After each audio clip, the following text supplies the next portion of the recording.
Hello and welcome back to season 3 of Arc Logos podcast. I am your cheerful lady, Sherelle Wilson Morrison. And I'm sober Anita Pinto Young. She started already. And welcome back to our listeners. Before we start off with today's episode, we wanted to update our listeners of a change. So one of our co-hosts has taken a step down from the podcast for personal reasons. So we support her privacy and we thank her for her contributions and wish her nothing but the best. But what we will say is you have a lot to look forward to this season. Still more laughs, still more banter and insightful guests. Would you agree? Thanks, Cheryl. And just to reiterate what you said, just wanting to thank Rose Tebere for her contribution in seasons 1 and 2. And we wish her all the best. And we do love her and value everything she added so far. We do indeed. So to start with, because it's season 3, can you imagine? I thought it'd be good for like an emotional kind of check-in just to see how we're doing. Lord of gosh. We are a well-being podcast, so let's be in. well. Yes. So I'm going to Check start. in. Today, I feel good. Do you? I do feel good because it's season 3, like I said. I'm smiling, so that's a good start. Why do you feel good? Because the sun is somewhat out, Somewhat. I would say. It's not to the temperature of my liking, Yeah. but the sun is out. I'm good. We've been doing some amazing stuff behind the scenes, Yes. which we will tell you guys all about shortly. It's warm outside. What temperature do you like? It needs to be hot. 35. Oh, but not over here. It can't be 35 in the UK. What temperature does it need to be here? I would say about 25, 26 is Yeah. pretty good. 24 is perfect for me. In the UK. Yes, Just want to make in that the- clear. in the UK. If I'm abroad, however, it needs to be, Wherever I want to be it is, sizzling. I will take 26 with me everywhere. No. I want that sun. Sizzle me and tan me. Are you, are you bacon? Did you call me bacon? Yeah, because I want, you know what it is? I love that sun-kissed glow. When I come back from holiday, I look refreshed. Okay. I see that as my actual skin color. Are you saying you don't look refreshed now? Makeup. Makeup, darling. It's definitely makeup that's done this. But coming back from a nice hot holiday, absolutely. But that's how I'm feeling. How are you feeling today? Lots of feelings. Okay. I'm okay. I drove about 2 hours to get here. Wow, okay. But then I had a chance to sit afterwards and kind of rest, do my makeup. So I'm all right. Why are you laughing? I'm laughing because I know you're having a slight dig at me. No! So I'm going to tell our listeners. Do you know what? That did not even cross my mind. But go on. You know what? I'm going to tell our listeners. I'm going to look directly at the camera and tell our listeners. Anita's having a slight dig because I was slightly un poquito late. I was not having a dig. And it was I got to rest. That's That's what it was. If you just said what? I had You time, were not even in my mind when I was saying I'm that. always on your mind, darling. How late? Since we're gonna talk about, let's talk about it. talk about it. You want to talk about it? Oh gosh, let's do it. Okay. We brought it to the table. What Let's time do did this. you get here? I plead the fifth.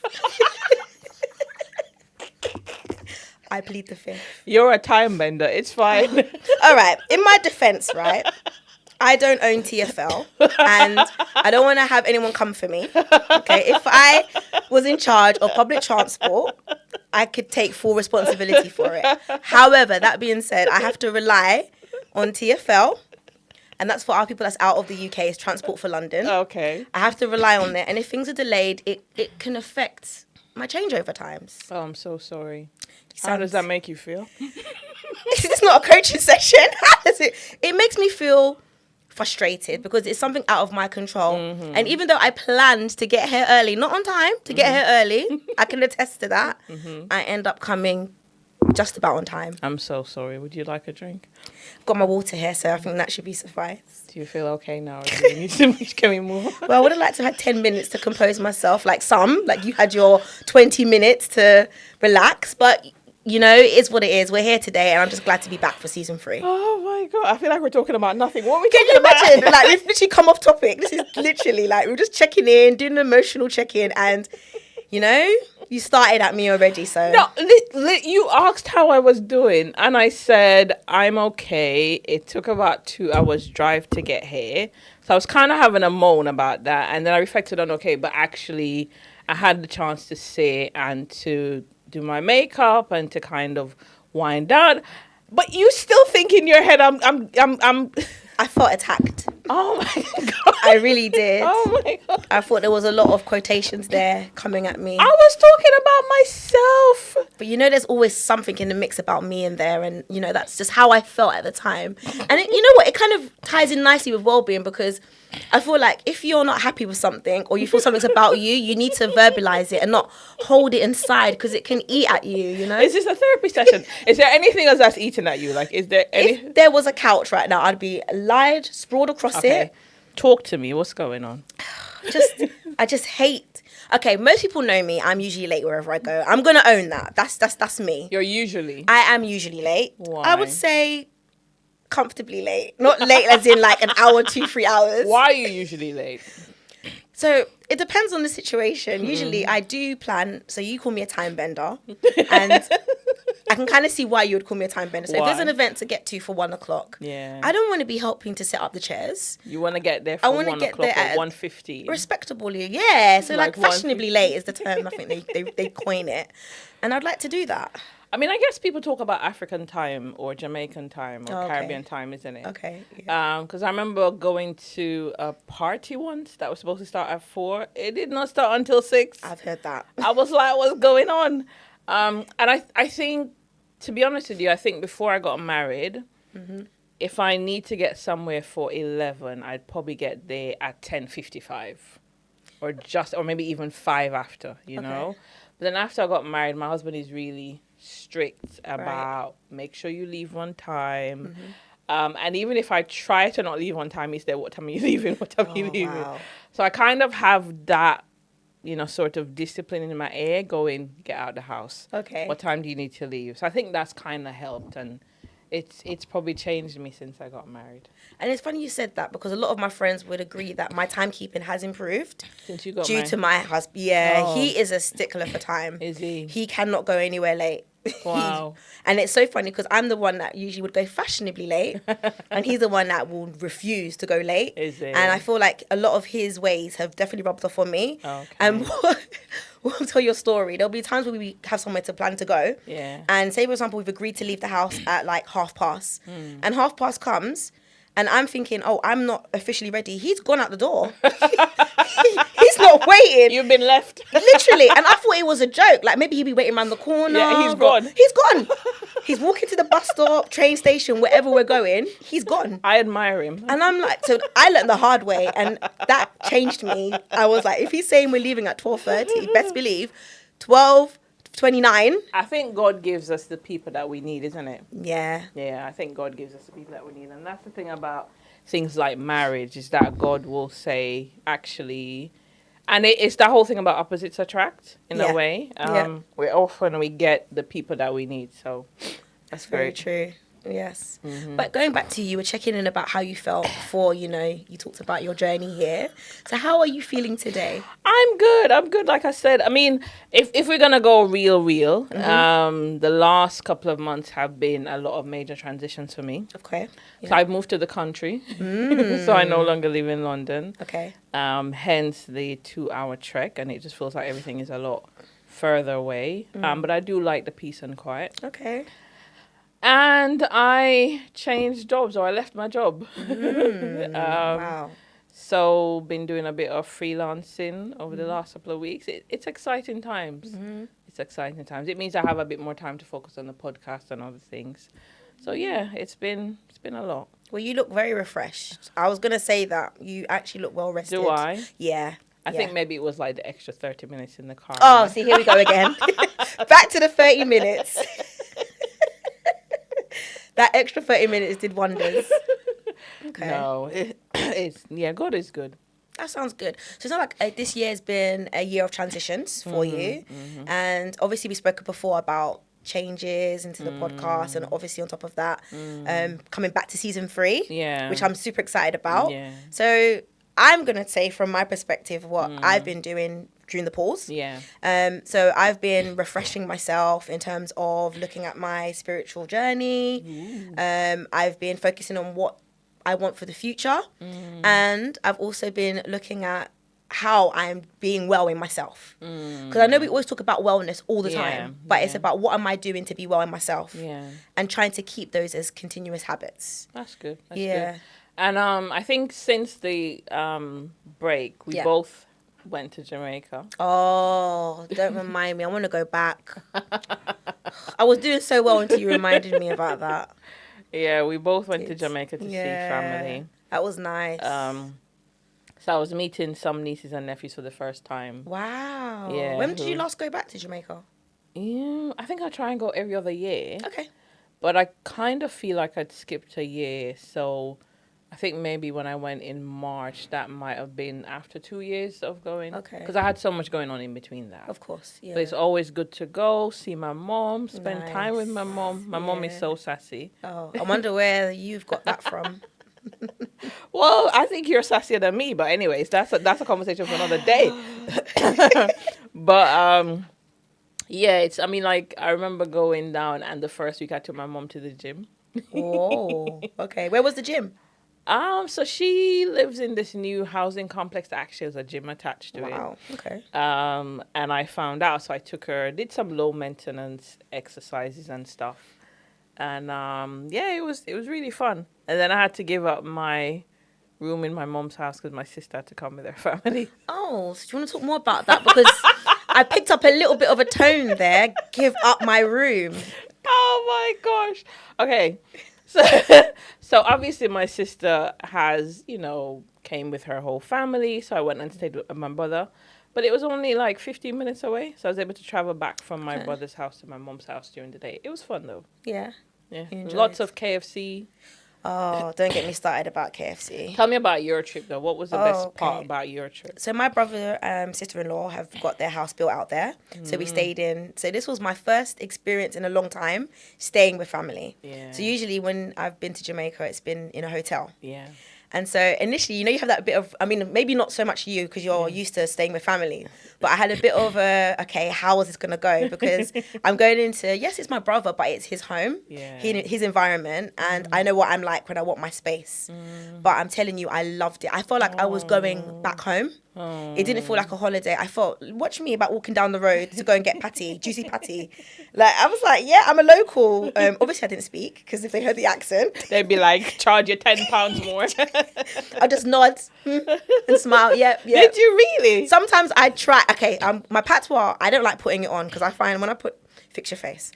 When I put the patois on it, I hear myself. I'm like, oh, who is that? Imposter.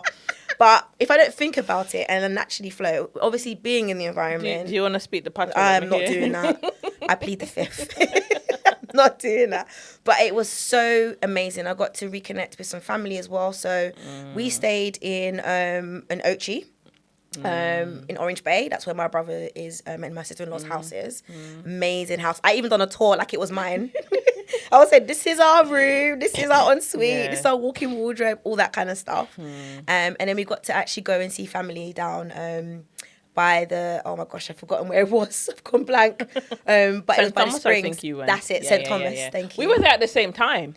Literally. And we had planned to meet up. We did. And then somebody did not come to see me. I wasn't in control of the arrangements with the family, unfortunately. My mom was vexed, Oh, gosh. Tell me about it. How was she? She said, tell Sherelle I'm not happy. Oh, dear. Tell her. Because she was waiting. Sorry, she thought she was going to meet you. And then you never came. I'm so sorry. Because intentions were we were going to stay in Kingston and also stay in St. Thomas for a couple of nights. But we ended up just going straight to St. Thomas. We stayed for one night and then we came back. Can I be real? That weekend, I was going to go to Kingston with the hope that you were going to come. And I didn't feel 100. I was like, I'm going to stay in my house. Oh. So I actually stayed in my house in St. Catherine. Yeah. So the fact that you didn't call, it was like, okay, great, I'm off the hook. A blessing. Yeah. So literally, I got to see Kingston in the car.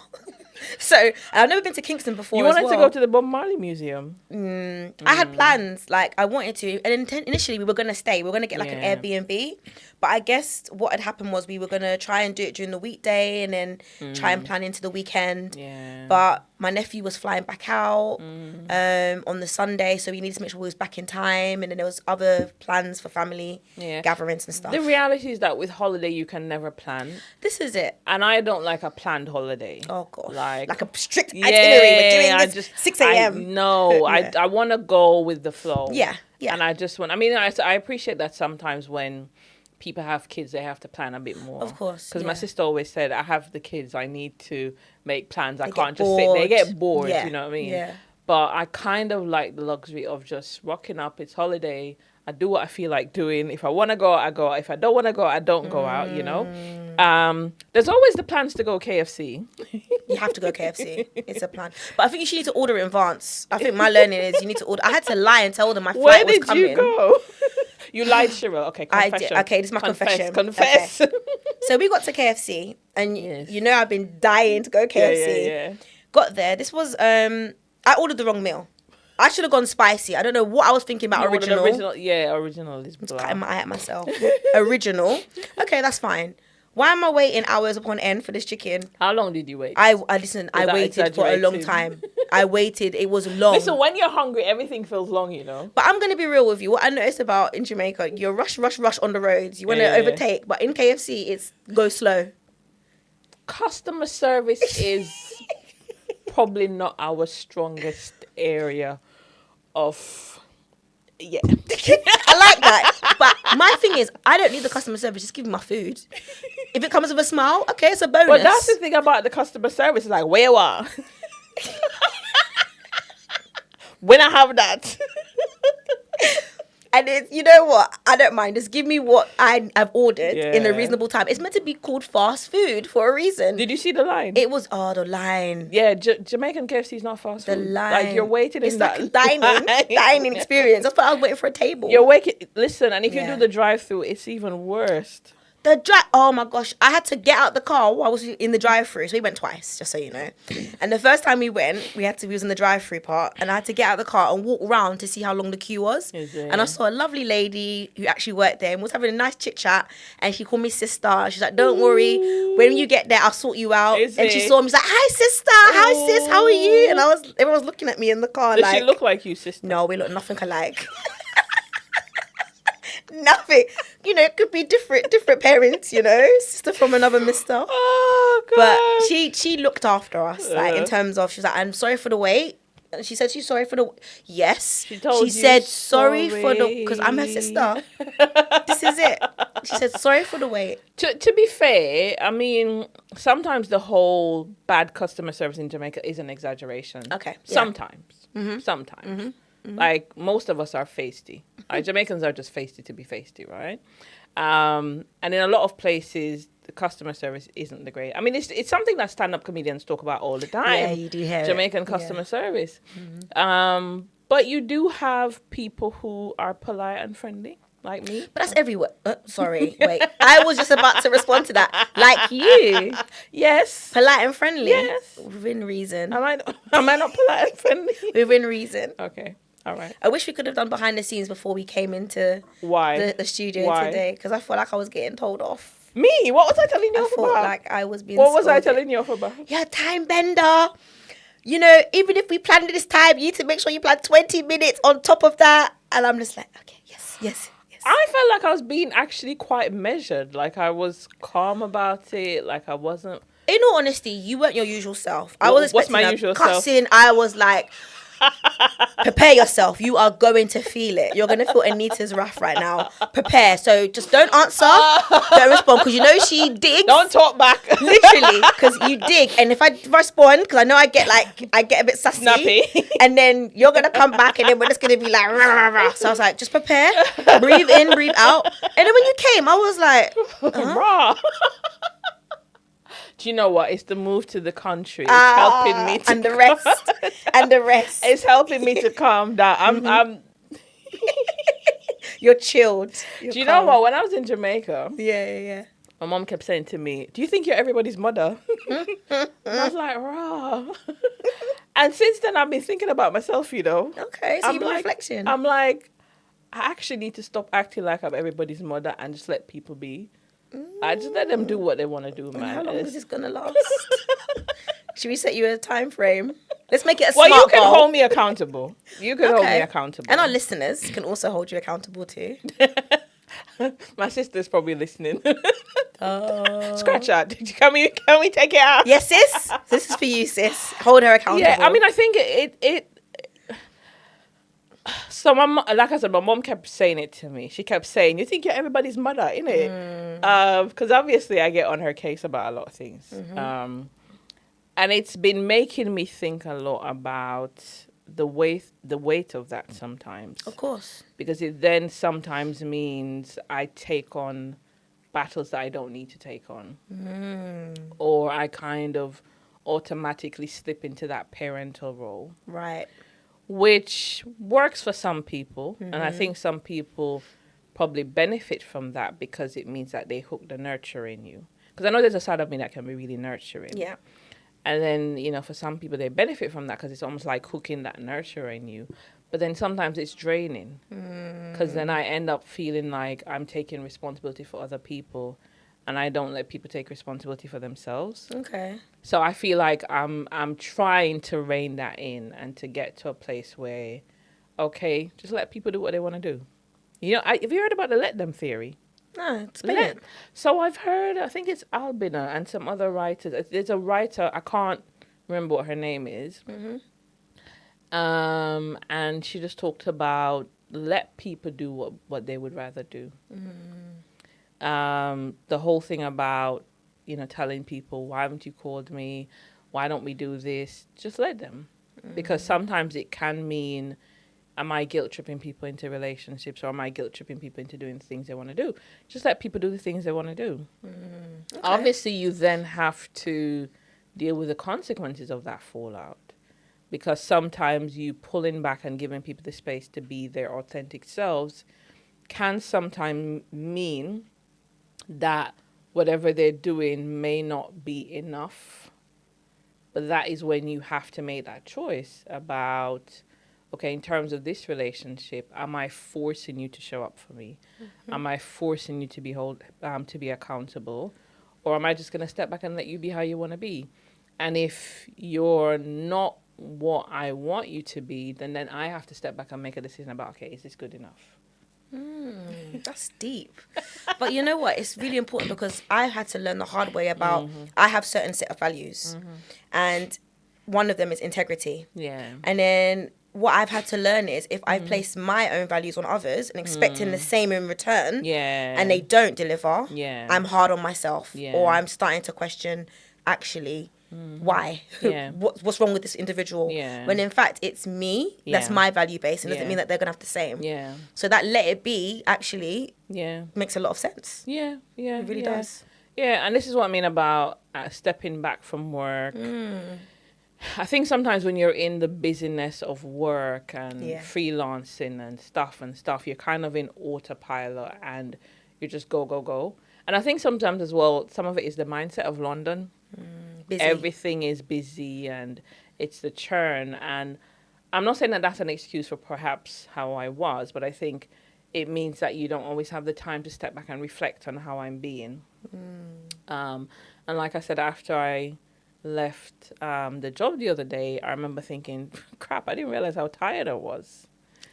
But it also made me realize how much I was giving to so many people. And how many people I felt responsible for. I mean, obviously, the nature of our roles is a pastoral role. Where you look after people. But there is something about those boundaries where, because people expect you to look after them, they kind of fall into that position of, I know it's fine, I need to, we'll do it. And then it's like, but actually, what if I don't? What if I choose not to? And so, you know, the pulling back, and I'm not saying I've cut off anybody. I'm not saying I've ended any relationships, but I feel like I'm having to renegotiate some of my boundaries, because I have to preserve myself. I like that. Renegotiate your boundaries. Because people will overstep the mark and they'll be like, oh, just one off. And I feel like a lot of learning that's happened from just obviously seeing you feeling refreshed and whatnot, and just life lessons. Sometimes you could be going through your own journey, your own battles and challenges. Someone reaches out, but all they're focusing on is themselves. It's what they need. Because right now, I need 10 minutes from you. Okay, we can oh, the niceties, oh, I'm so sorry to hear. Yeah. However, Yeah. I called you for a reason, Yeah. and this is basically what I'm set out to seek from you. Yeah. And we talked about these drainers. Yes. Yeah. Absolute drainers. And resetting boundaries is so key. I know. And I don't even think we had planned to go down this road because we thought we're just going to recap, Yeah. But it was yesterday I was reflecting because I was in a deep conversation with my mom and my phone kept ringing. And I didn't respond because the conversation with my mom was important. Okay, yeah. And she was even a little bit upset about something. So that was my priority at the time. Yeah. But obviously, you know, there's somebody else calling because they need something. I don't respond. And then there's a text message. And in my head, I'm thinking, you know, what would happen if people were a bit more curious about, hey, Cheryl, how are you? And then wait for you to respond first with a genuine, how are you? Yeah. Not a, hey, how are you? So I can then go on to asking you what I need. Yeah. Yeah. But hey, Cheryl, how are you? Hey, I'm good. What's up?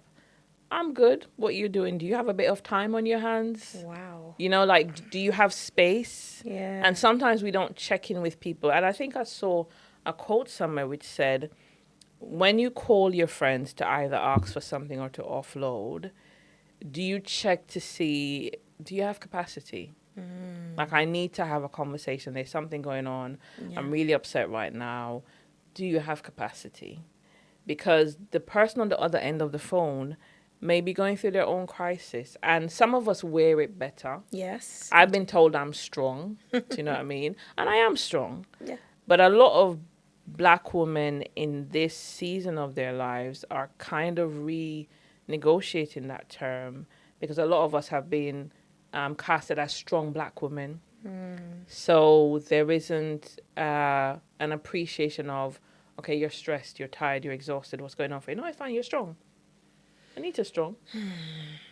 And I have I mean, it was yesterday I was thinking about it. I remember an extreme case of, there was somebody in my circle who would always message me, hey, Anita, can you pray for me? Hey, Anita, And I was in hospital. Oh. Having major surgery. No. Woke up out of anesthesia. So a little bit blurred. My phone rings. Automatic responses to answer because I wasn't thinking. Oh, gosh. And I say, hi. And the person goes, hi, how are you? And I said, hey, I'm good. I'm in the hospital. I just had surgery. Oh, so sorry. Just wanted to call to ask if you can pray for me because I have a case in court. I kid you not. I swear. Because I have a case in court this morning. I just wanted to know if you could pray for me. And I remember laying on that bed in disbelief. Like, did that person just hear me say that I just had surgery? And I remember saying, I really can't take this on now because I need to preserve my energy for myself. Yeah. And when the conversation ended, I gave my husband the phone. And I said, if anybody calls, tell them I'm unavailable. And there were a couple of people who at the time said, can we come and visit? I remember saying no. Okay. Because I think the main thing I thought about at the time was I need to preserve my strength and I don't need anybody. I mean, my sister said to me, I think probably a year after, but it wasn't just about you because maybe your husband would have needed some people around. Because he was the one who was there the whole time, you know. But I think in my head it was just, I don't need anybody in my space because I don't need anybody taken from me. And maybe it just means that I was surrounded by the wrong people. And I have anybody in my space at the time who would have come around just to see how are you and to pour into me, you know? So, yeah, that's my story. That's hard because, like, as I was listening to that, I was just like, sometimes we need that. There's a word for it. It's like you get overstimulated and it's okay to take a step back and just actually say no. And I feel a lot of times it feels like when we say no, there's always an expectation. You've got to give an explanation. Like, just because I've said no, and when maybe I've usually would say yes, it's now the expectation is, well, you said no, but why? Or no until when? Yeah. And in your situation, I'm so sorry. First things first, that you had to experience that because you said you were in hospital. Yeah. And then to still be kind of leached at, basically, given your circumstance. And it's hard, but sometimes I think it's down to emotional intelligence. Because read the room, read the situation. Yeah. Because if I have contacted somebody for something and they're telling me they're in hospital, straight away I'm like, oh my goodness, are you okay? Yeah. Why didn't I know? Yeah. And I'm What trying not can to I make it do? about myself, Yeah, but then I yeah. want to be like, okay, what can I do? Do Yeah. you need me to do this? Oh, okay, when are you coming out? What do you need? Talk to me. What happened? Yeah. And I give an example. So one of my friends, she had to go into hospital, but she done it very quietly, very hush hush. Yeah. And no one knew because she's she's a private person. Yeah. Fair play to her. And it just so happened that I'd contacted her. Yeah. And she basically said, I'm in hospital. So I was like, oh my gosh. Like, so I'm Yeah, panicking. yeah, When you yeah, hear yeah. hospital, you're Yeah, thinking yeah, of the yeah, worst. I was like, yeah. okay, how long? What do you need? Yeah, What can yeah, I yeah, do? Just yeah. like talk to me. Yeah. And she just said, thank you. And it was like the fact that you've actually reached out and asked me how I'm doing, that's meant a lot. Yeah. And I said to you, I wasn't looking for that appreciation. Yeah. I wanted to make sure you're okay and you Yeah. have what you need. Yeah. And sometimes I feel like people can be so fixated on their own need, Yeah. it trumps someone else's need. Yeah. Yeah. And that's second of just asking, how are you? Like you said Yeah, earlier, yeah. it goes a massive, Pause to massive check. place. But I think that's the thing. That's the weight that some of us carry, especially like I said, when you're seen as strong. Yeah. You Yeah. know? And I don't hate the term strong because I am strong. Yeah. But it's just that because I'm strong, don't think that it means that I don't have needs and I'm not infallible. You know, and it's like I said, it's the last 2 years have been really interesting because like you said, you go through those seasons where you either have to pull back from particular relationships because you're too busy, Yeah. or you have a lot going on, and it's the attitude that you get back as if you think you're too good now. And it's like, no, actually, I'm probably just prioritizing myself. You know, and I saw this quote once that said, the people who get upset when you set boundaries are people who benefited when you had none. Oh, yes. Yes, definitely. And also, I feel like we're also learning in ourselves. So, for example, I've been stung in terms of the term strong. I had a particular individual, means a lot to me, and they were going through something which to me, because I perceived them as being a strong person, I didn't feel they needed someone to check in on them. Because I put myself in their shoes and thought, if I was in that situation, this is how I would deal with it. But that's me. Yeah. We're different. Yeah. And it wasn't until that person actually said to me, I would have liked you to have reached out. Yeah. I didn't make it about me. Oh my goodness, like crying. Oh, let's make me the victim. Yeah. I gave them the opportunity to explain how they had felt at that yeah, situation yeah. and what they had needed. Yeah. And then I acknowledged it and I owned it. Yeah. I apologized. Yeah. And moving forward, that's been my recommendation for myself, that if someone is in a particular situation, they've said something, I reach out. And if they don't want me, Yeah. I don't take it personally. Yeah. But it's the fact that I have reached out and given them opportunity to say no. Yeah, and it's that whole thing about, because like I said to you, the time when I had surgery, I didn't even tell my brothers. Wow. I told my sisters. Yeah. So I have a big family. Everybody knows I have 3 sisters and 4 brothers. I think I told one brother, Okay. but I told mostly the girls.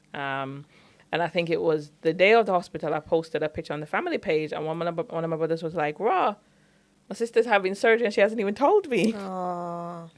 But I didn't think of it from the point of view of I need to hide it. No, It was just, it's not. and maybe some of it is that strong mentality that sometimes means that I probably sometimes struggle to accept help. Ah. Hey. Now you're talking. You just put yeah. your coaching face like, just had a Light bulb. breakthrough. Yeah, I think some of the things I've had to acknowledge is that sometimes I probably struggled with accepting help, or sometimes struggled with allowing other people to be there for me. And so it's easy for people in my life to then take me for granted. Okay. Because am I allowing people to be there for me? Like, I was talking to my cousin yesterday, and she said, "How are you?" Because you're always asking about everybody. "How are you?" And I said, "I'm good." And she said, "But no, how are you?" Because she said, sometimes I ask how you are and you gloss over it, and then you get back to how I'm doing. Yes. But I think it is the nature of a lot of us in the helping profession, where we're social workers, coaches, supervisors. And so you're so used to being in that position where you're looking after everybody else, Yeah. that it's like, say, for example, you're supervising one of your newly qualifieds, yeah? Yeah. And I've had the odd NQ who I'll go in and say, so how are you? Because, you're doing the check-in part. And the odd NQ who says, okay, so how are you? And I'm like, this session is not about me, it's about you. Yes. Let's, Yep. But I remember we had our learning sets for a particular cohort. And there was one cheeky male NQ, you probably know who I'm talking about. I do. Who I would do those check-ins where it's like a deep 1 hour reflective, wanting to know how people are. And he would make a point out of saying, Anita, how are you? And like I said, sometimes it feels uncomfortable because we're so used to being in the role of the nurturer and the coach and the supporter. And it's okay to flip the script. And you've made a valid point there. It's that allowing yourself to be vulnerable and sitting with that discomfort. And a lot of times, we've always been the fixer, the one that comes with the solutions. Yeah. But now to be on the receiving end of that, it is uncomfortable. And also, it's that whole, do you feel comfortable being helpless or relying on others? And I feel a lot of times I look at things that have happened in life where people have let you down. When you thought highly of particular individuals and they do the total opposite. And then it's like you're disappointed and you feel like you have been, like you said, let down. And it's kind of like, am I going to allow myself to be vulnerable again to other situations to then allow myself to have other people maybe let me down again? And unfortunately, it's human behavior. And it's something that I've had to learn in terms of there's been personal things that happen for me. And similar to yourself, Anita, I've not wanted to share it. I wanted to just go on it alone. And obviously opened up to my husband and close friends. And then it's like, okay, that's enough. I feel as much as I feel comfortable to allow myself to do so. And I mean, at the end of the day, it's your prerogative. It is your prerogative, but it's also recognizing that we have to allow ourselves to be vulnerable. And there's a balance, isn't there? Because there is that protecting your peace and your privacy. Because some people want to know your business to know your business. They're not trying to help you. They just want to know your business so they can go and chat, So there are times when you protect your space. And again, like I said, thinking back, I still don't know why didn't tell my brothers I was in the hospital. Maybe some of it was I don't want people to worry. And maybe some of it was I don't want to be a burden. And so in some ways I probably just told my sisters because we're sisters, so we're closer. And I did tell one of my brothers who I'm a little bit closer to. So there's a balance between how do we let people in, allow ourselves to be vulnerable, but with a protected caveat that it's not everybody you can be vulnerable with because some people are not safe. Oh, no, not safe. We've gone deep. Literally, but it's a valid point because sometimes you feel like you can trust certain individuals and then something happens. And I do feel like I know we talk about social work and we talk about assessments. And I know before, I think in an early episode, you mentioned about you doing an assessment of individuals. And I know I see you do it. So we'll go somewhere and I'll be like, hey! Chatting to everybody. Chat. Sorry. No, sorry. I don't. I thought that's what you were going to say. I was just going along. I go there. I just got caught up in the flow. I go there with a friendly smile and I make sure everybody's okay. Not You're a social butterfly. Like you get into we both like talking, right? You love a chat. But I get into a new space and I'm quiet. I'm kind of in a corner quiet, whereas you're socializing with everybody. But I think it works. Okay. Because what happens is I will go there, I will flutter around like the butterfly I am, and, I get a vibe, I get a feeling. And then, Anita, you'll be there, scanning the room, assessing, doing your full assessment, looking at, okay, do I need to phone a friend? And then we'll come together. And then we'll basically do an analysis and evaluation. And then we usually come to the same conclusion. And things that I may have missed, you picked up on and vice versa. And I think it works very well. And that's not to say you're standoffish. I want to make that very clear. You're not standoffish. You are just basically being safe and ensuring that you're protecting your safety. Whereas I get a feel and I will know if I need to kind of hold back from that. I'm actually quite friendly, so it's kind of weird because there's a part of me that's really friendly, talkative, engaging, but there's also a side of me that can be a little bit pulled back and reserved. So sometimes people will meet me the first time and think I'm quiet, but I'm not. You are not quiet. No. I am quiet though. Maybe when you're sleeping. Even then, what do I snore? Do I snore? Oh gosh. No, I don't think I snore. Apparently, I talk in my sleep. So I've been told. I need to see Have evidence. you ever been recorded? I'm gonna ask the mister to do that. Apparently, I talk. And I was What are like, you saying? but that means I chat so much that I even can't even rest. He said it's gibberish, just Is random it? stuff. Like I don't know. I can't even give examples, but just gibberish. So That is so funny. I just feel like I just like to talk. Just I don't know. I mean, even in school back in the days, my reports would be like, "Oh, very good, capable student, but very talkative or talks a lot." Yeah, my mum used to be like, "That mouth." Can I shock you? Oh, go In on. school, my reports always said quiet. Doesn't surprise me. Does it not? Because, like, I know, like you said, sometimes you'll start off quiet and then gradually you build up. The whole year. Like Oh. most of my report cards, my dad would go to school. Mm-hmm. And yeah, that's shocking, isn't it? Now it my is, God, yeah. My dad would go to school on Parents' Day, and the teachers would say, "She's very quiet," and my dad would be like, "What? Who you talking?" My dad would be like, "Who you talking about?" Oh, gosh. Yeah, so my report for most schools was that I was quiet. Oh, okay. Yeah, I'm surprised. You're surprised. Yeah. But mine was just chat. Every minute. What chat, were you chat. talking about? I wish I could tell you. You know what it is? Okay, so obviously I always tell the sad story that I felt like I grew up like an only child. Yes, but I acknowledge I've got a brother. Yes. Okay, because Who is 12 years older. he's 12 years older than me. So obviously he was around, but didn't sometimes have he a was playmate. doing his, Yeah. So I didn't have the ones to share the beatings with. I didn't have no one to like, Cheryl, did you get beaten? no.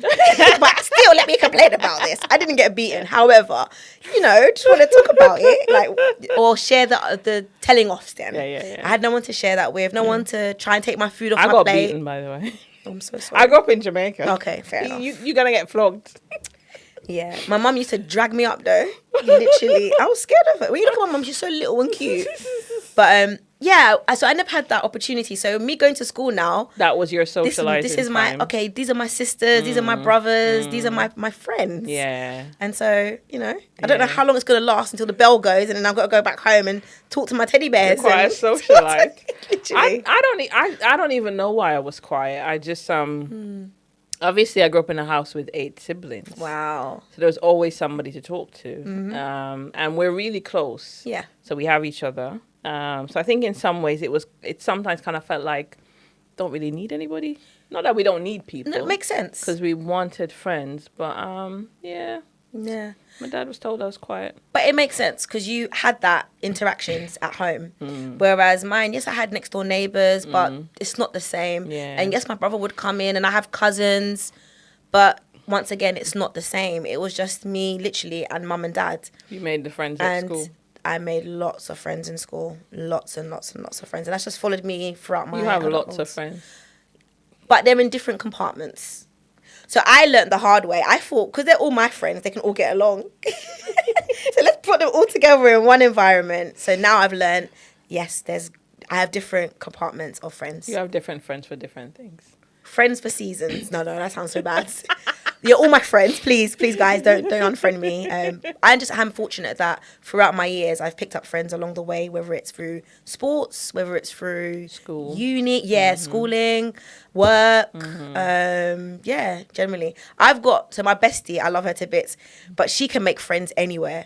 We used to go, so when I was, before my Christian proper days, when I used to rave a little and stuff, we used to go out and she'll come from the bathroom and she'd be like, "Oh, this is such and such, and she's going to do this," and I'll be like, "What? How do you know her?" She'd be like, "Oh, we just met in the bathroom," or "We met here," and she would be so good at just picking Very up random. similar to you. Yeah, I think she's me on times 10. Yeah, times 10, I would say. But that's why we get on so well. Good. Yeah, man. And sometimes they say, I mean, in the past, I wouldn't be as close to people who are very much like me. Okay. I would usually be friends with the person who's really quiet, calm. So that you can take all the time chatting. Sorry, you set me up for Cheeky that. monster.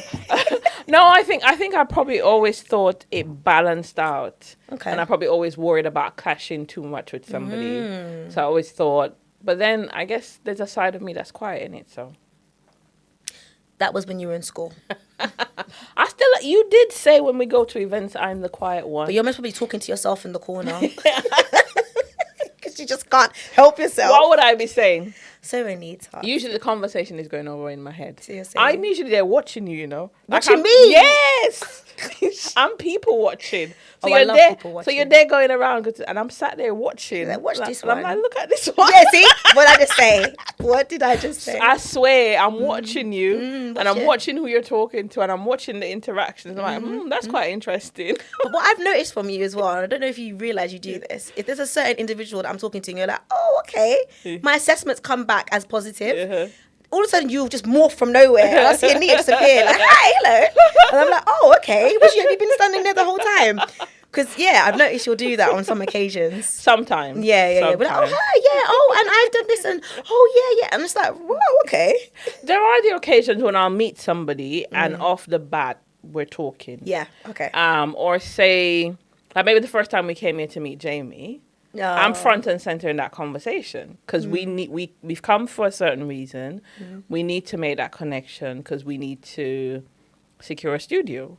So in situations like that, I'm front and center, and I'm most probably going to be doing most of the talking. But sometimes if it's just in a room with lots of people, I'll probably sometimes float around, watch everybody, figure out who is who, and then decide who I want to talk to. I'm going to call you a hummingbird. As you were talking, I was like, because you know hummingbirds, they just, and then when they find something, like the nectar, they're like, ooh, and they flutter. So I'm the social butterfly, and you are the hummingbird. The butterfly is just flitter, flitter, flitter, flitter. No. We flap gracefully. We don't flitter, flitter. We flap gracefully. But the hummingbird, do they flitter, flitter? Hummingbird does this. Oh, gosh. Oh my God, we're almost out of time now. We haven't even talked about what's coming up this season. What can people expect? Oh gosh, right. What do our viewers need to look forward to? Literally, we just went a slight U-turn. Yeah, literally. No, it's good. It's good. But what can people look forward to this season, Shiral? Well, obviously continued laughs. Yes. 100%. Our natural, authentic selves. Yes. So this is us in its full glory. Yes. We've definitely got some more speakers coming on board with some useful tips and their expressions of life and what's going on for them. Yeah. But I don't want to give away too much. I'm trying to find a way of skirting around the edges by giving a bit of a taster, but not giving too much. Yes. And some of what we've done over the last couple of months is we went on Radio Maze Brazil. We did, indeed. With Ber-Toe, Brazil. Yes, we did. Yeah. That was good. And we were invited by Talita Gallo, who's also going to be coming on our podcast as well to talk about finance. You know, so we have been strengthening connections with our Brazilian cousins. We have indeed, because we even went to Switzerland for an event. Yes. For the Girl launch, wasn't it? Yes. And the suit, was it called Inside or Finding Your Suitcase? Take your dreams out the drawer. Sorry. Inside it. Do you know why I said the suitcase? Because we were given those. No, I'm going to save myself out of this hole. We were given those little mini suitcases, and remember, we put the dreams inside it. Do you remember the little suitcases? Yes. Anita, run this with me, please. Help. It's fine. It's true. Yeah. But anywho, we were able to go to Switzerland, and that was an amazing experience It was. Reconnect and being abroad. Like, we've never actually been able to go abroad for the podcast. Yeah. So that was a first experience. Yeah, and obviously we were in Switzerland, but it was connected with the Brazilian community. And we were invited by Nayara. One of our guests as well. And the Brazilian connection, the host in Switzerland again, Kioni. Yes. They were the two hosts, and it was an amazing event. It was lovely. Yeah, so this year, looking forward to expanding our horizons, spreading our wings, collaborating with more people, bringing on more interesting guests that are going to help. Yeah. And watch this space is what we can really say. And looking forward to Anita doing some more singing. Nope. Anita doing some more singing. Stop setting me up. And sing. Would you like to sing us out? No. And just to say thanks to all of our guests who subscribed so far. Absolutely. Thanks to everybody who's liked, shared, commented. Really do value the support that we've been getting from, Yeah. you know, some of our followers and friends and family. And we look forward to the ongoing support. And listeners, if there's any particular topics that you feel be helpful to have featured on this podcast, just send us a comment, respond to our socials, and we'll do our best to see if we can deliver. Are you promising? I said we'll try to do our best to see if we can deliver. Okay, let's see. We can. But as always, please comment, share, like, and subscribe. That's a wrap.